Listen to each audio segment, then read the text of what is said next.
Ghost in the Shell Innocence is the 2004 sequel to the original Ghost in the Shell film, which came out in 1995. Both films, the original and this sequel, are directed by Mamoru Oshii, known for intellectual and dialogue-driven anime such as Pet Labors 1 and 2. Both Ghost in the Shell films are based on mangas by Japanese artist Masamune Shirow. Ghost in the Shell Innocence picks up after the disappearance of Section 9 Unit Commander Major Motoko Kusanagi, who left her cybernetic body to become part of the World Wide Web. In her absence, her partner, Batou, whose human body is almost completely cybernetic, takes command of Section 9. His new partner is Togusa, and unlike Batou, has few cybernetic upgrades. The film opens with Batou destroying a gynoid or robot that killed 3 people, including 2 cops. This particular robot is modified for sex and also contains the souls or ghosts of real girls uploaded into them through a process called ghost dubbing. Curiously, none of the victims' relatives filed lawsuits against the company. Also fishy is the fact that the robots were programmed with an ethics code against killing humans. Who reprogrammed the robots to violate their ethics code and why are mysteries. Robot manufacturer Locus Solus issues a recall. However, being that 2 of the victims are government officials, the incidents are treated as acts of terrorism. The terrorism theory goes out the window after a sex bot kills a Yakuza boss, resulting in a revenge hit on Locus Solus's shipping inspector. Batou follows a lead to the hideout of a Yakuza organization to get answers. A violent shootout produces no results.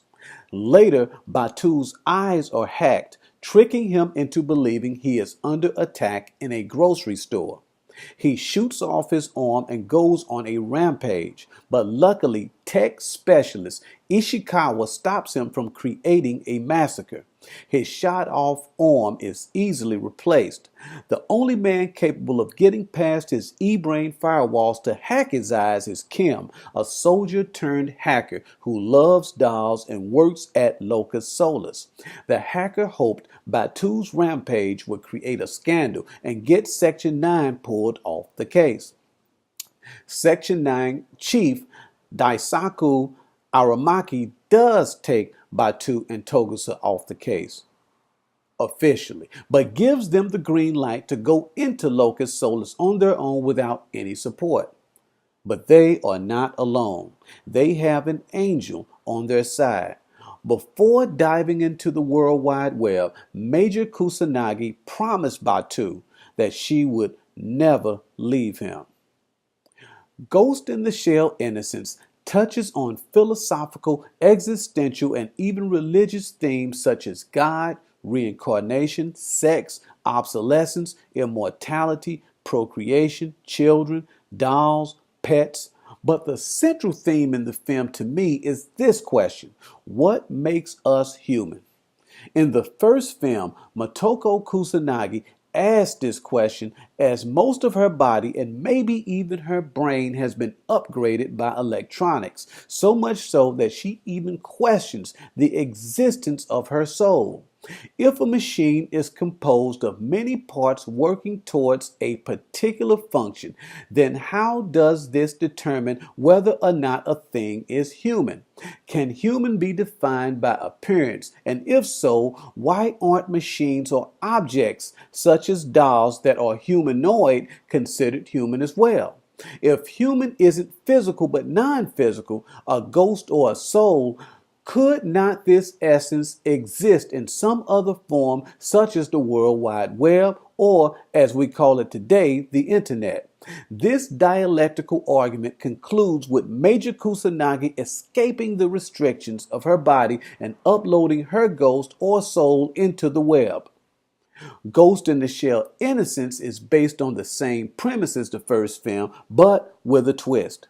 In this film, the souls of real children are uploaded into robots called gynoids, robots anatomically designed for sex. The process of uploading human consciousness in the film is called ghost dubbing, after which the children die, a metaphor suggesting that at some point cybernetic augmentation will replace all of our natural parts and force us to refine the definition of what it really means to be human, both philosophically and morally, as the way the gynoids are used and discarded in the film by those who are classified as human is called into question. This metaphor of obsolescence also applies to people and things in this society that become old and outdated, worn out and warehoused together in communities like junkyards after a lifetime of service, or like the doll in this film that Togusa gives his daughter for her birthday that she'll one day outgrow and throw away. Ghost in the Shell Innocence is definitely an upgrade over the 1995 film in almost every respect, starting with the animation, which is more fluid and utilizes more CG elements that are seamlessly composited with a hand-drawn animation that is incredibly lush, colorful, and intricately detailed.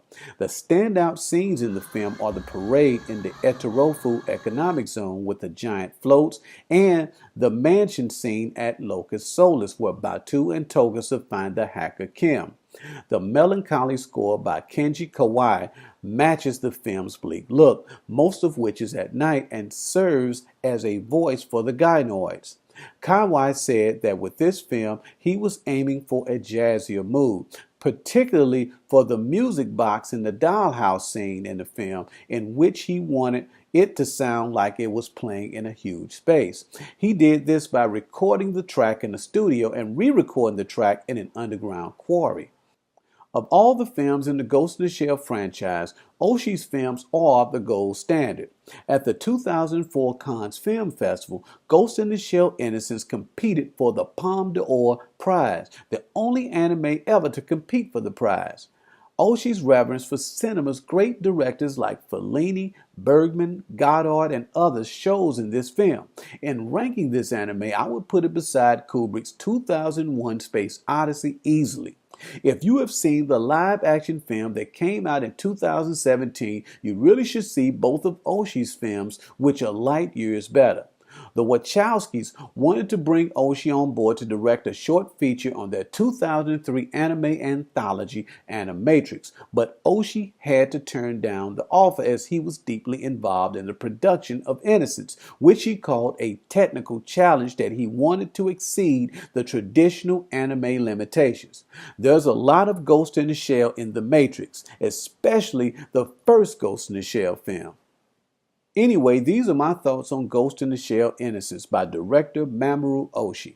It's English dub with the same voice actors as the original film, and it also has the original Japanese track with subtitles, which I personally prefer.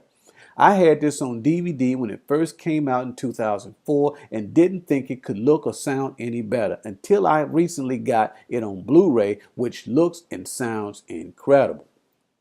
Thanks for watching this video review of Mamoru Oshii's 2004 anime Ghost in the Shell Innocence. If you like this video, I would appreciate it if you would give it a thumbs up, leave a comment, and also subscribe to my channel for more quality video reviews such as this one. Thank you, and I'll see you next time.